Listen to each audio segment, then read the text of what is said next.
మావా ఏంటి మావా ఏంటి ఇక్కడ? ఏం లేదురా, ఈడు నాకు బాగా కావాల్సిన వాళ్ళు. అన్నతో చెప్పి ఆ మందంటే ఇప్పించు. నీకు తెలుసుగా మావా, పరిచయంలో ఉన్న వాళ్ళతో ఈ వ్యాపారం చేయమని. అరే మనకిళ్ళు బాగా కావాల్సిన వాళ్ళని చెప్తున్నాను కదా. సరే రామని అడిగి చూస్తాను. ఈయన నాకు చాలా సహాయం చేశాడు. రండి వెళ్దాం.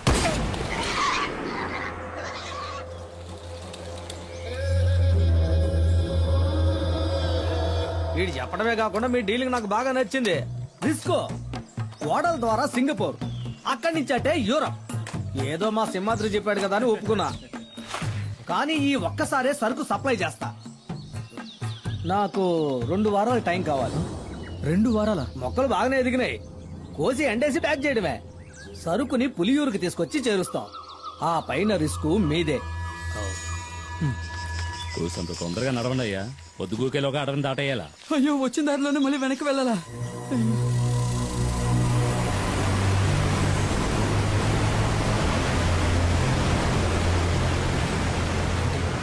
ఏమైంది? కొండవాగు పొంగి పొల్లుతోంది. మనం చింతపల్లి రూట్లోనే వెళ్ళాలి, వేరే దారి లేదు. మాట్లాడుకున్నారా? అరే త్వరగా రండి. ఏంటన్నా టెన్షన్ పడుతున్నావు? చింతపల్లి అడ్డ రోడ్లో 2 వారాలుగా పులి తిరుగుతోందట. ఇంతవరకు 5గురిని చంపేసిందట.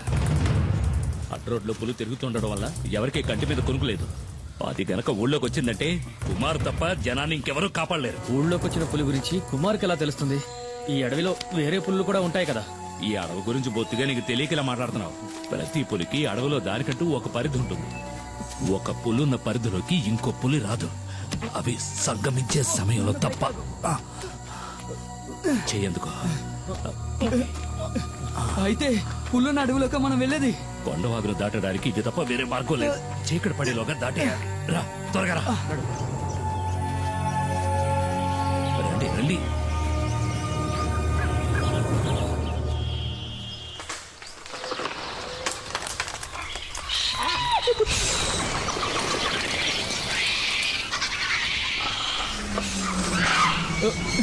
ఏమిటా శబ్దం?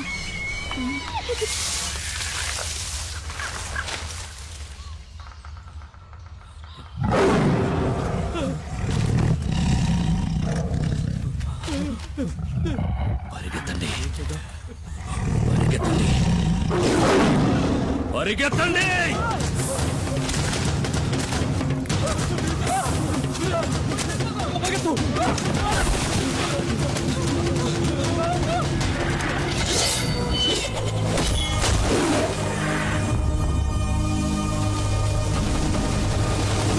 ఇక భయపడాల్సిన పని లేదు.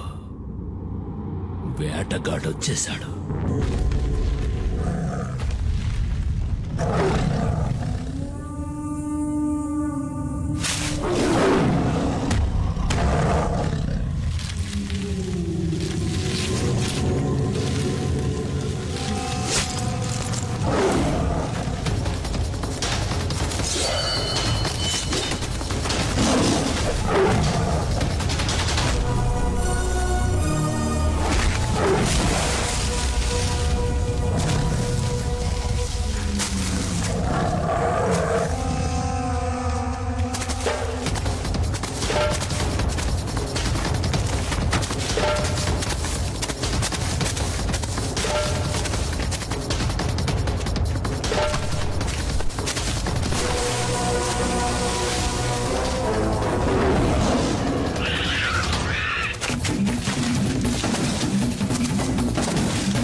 ఏమైంది? ఎందుకు అలా బొంగమూతి పెట్టావు? పులియూరులందరికీ బాగా తెలుసు పులిని వేటాడాక తలస్నానం చేస్తావని. ఏమీ తెలియని అమాయకుల్లా నటిస్తావు.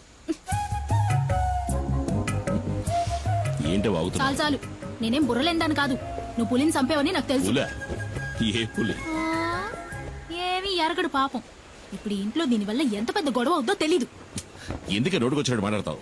ఇట్రా. వద్దు, ఈ ముచ్చట్లే వద్దు. ఈ 2 రోజులు ఎక్కడున్నావు? అత్తారింట్లో నీతో చెప్పాక పనికెళ్ళా? ఏయ్, చిన్ని. ఇంకోసారి పులిగోళ్ళు చర్మం దొరికాయని ఫారెస్ట్ ఆఫీసర్లు ఇంటికొచ్చి అడిగారనుకో, అప్పుడుంటది నా చేతిలో నీ పని. నాకు తెలియదా ఏంటి నీ కోపం ఎంతసేపు? ఏయ్, ఎందుకే వచ్చేలాగానే కసుబుస్సమంటావు? మన చిన్ని ఇంకా ఎన్నాడని ఒక్కతే ఆడుకుంటుంది. గీలి కుమార్. నాన్న నిన్ను అమ్మ గిలి కుమారని అంది. అనని మీ నాన్న గిలి కుమారా పులి కుమారా అని మీ అమ్మకి బాగా తెలుసు. ఏంటి శాసం పిల్ల ముందు పో నాకు అవతలికి. తెలుసు నువ్వు పులి కుమారువే.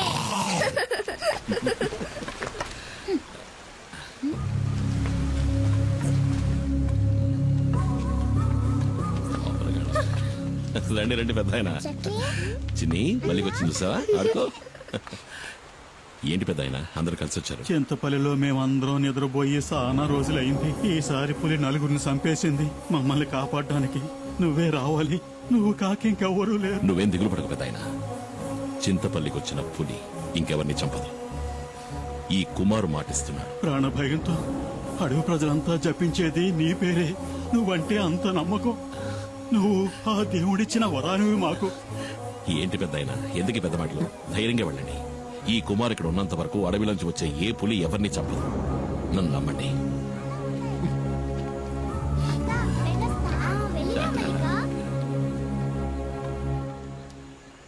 2 రోజులు పనికే వెళ్ళావు కదా? ఆ, నీతో నిజమే కదా చెప్పా. నేనన్నా నా బిడ్డన్నా నీకు అస్సలు లెక్కేలేదు. ఏయ్. రావే. అందుకే కదా ఏయ్, నీ ప్రాణాలు కూడా లెక్క చేయకుండా ఇప్పుడు ఏం కొప్ప మునిగిపోయిందని నువ్వు ఇట్లా గొడవ పడుతున్నావు? ఆ? పులిని చంపిన మనిషి ఊళ్ళో వాళ్ళకి దేవుడంట. దీనివల్ల వచ్చే లాభాల కంటే నష్టాలే ఎక్కువ. నీ ఇష్టం ఏయ్, వచ్చినట్టు చేసుకో. మైనా ఒరే శివ, ఆ కారు మనకు తెలిసిన కార్లా లేదు. AP05 అది యేసుపాదం కారు కదూ.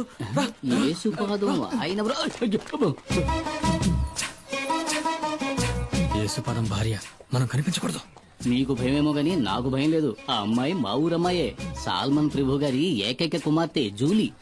మా ఊళ్ళోనే ఇచ్చి పెళ్లి చేశారు. మా పక్కిల్లే. అవునా? అయితే జాగ్రత్తగా ఉండండి. ఒక రోజు నేను అనుకోకుండా తనని వరచూపు చూసినందుకే వాళ్ళ నాన్న నన్ను చిత్తకొట్టి పారేశాడు. ఊరికే చూసినందుక? స్నానం చేస్తున్నప్పుడు చూసా.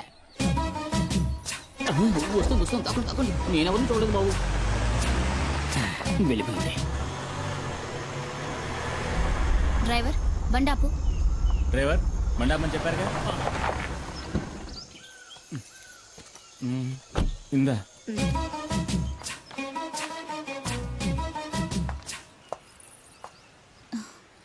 చిన్ని ఇదిగో ఆంటీ నీకోసమే తీసుకొచ్చింది. అవును సార్, మనం ఎప్పుడు ఎస్టేట్కి వచ్చినా మేడం ఆ పాపకి మిఠాయిలు తెచ్చిస్తుంది కదా. ఎవరు తను? ఎవరో నాకేం తెలుసు. ఆవిడ మీ వైఫ్ కదా. హస్బెండ్ గా అడిగితే తప్పేముంది? నేను హస్బెండ్ అంతే. ఇంతవరకు నేను ఏది అడగలేదు, తను ఏది చెప్పలేదు.